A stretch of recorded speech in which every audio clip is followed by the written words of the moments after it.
ভাল লাগিছে, অলপ অলপ ভয়ো লাগিছে আৰু যথেষ্ট আশাবাদী যে আমি এবাৰ বিহালীত ভাৰতীয় জাতীয় কংগ্ৰেছ বিপুল ভোটৰ জয়যুক্ত হ'ব।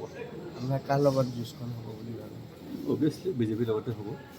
মই আপোনালোকৰ জৰিয়তে খালী জিলা প্ৰশাসনক অনুৰোধ জনাওঁ যে তেখেতসকলে যাতে নিৰপেক্ষভাৱে এই পৰ্যায়টো 5-6 ঘণ্টা পৰ্যায়টো যাতে ভালদৰে পাৰ কৰে। কাৰণ ইলেকশ্যনৰ আগদিনাও মই দেখিছিলোঁ মোক খুব হেঁচা প্ৰয়োগ কৰা হৈছিল। গতিকে আজি যাতে সেইটো নহয়, আজি মানে নিৰপেক্ষভাৱে খুব সুচাৰুৰূপে হওক, তাক মই যথেষ্ট জিলা প্ৰশাসনৰ ওপৰত আশাবাদী আৰু কামনা কৰিছোঁ সকলোৰে ভাল হওক, মংগল হওক আৰু ভাৰতীয় জাতীয় কংগ্ৰেছ আজি বিপুল ভোটৰ জয়যুক্ত হ'ব মই আশাবাদী। আপুনি উল্লেখ কৰিছে মোৰ হোটেলত ৰেড মৰা হৈছিলে, 2খন হোটেলতে। বিশ্বনাথ চাৰিআলিটোতো কেইবাখনো হোটেল আছিলে।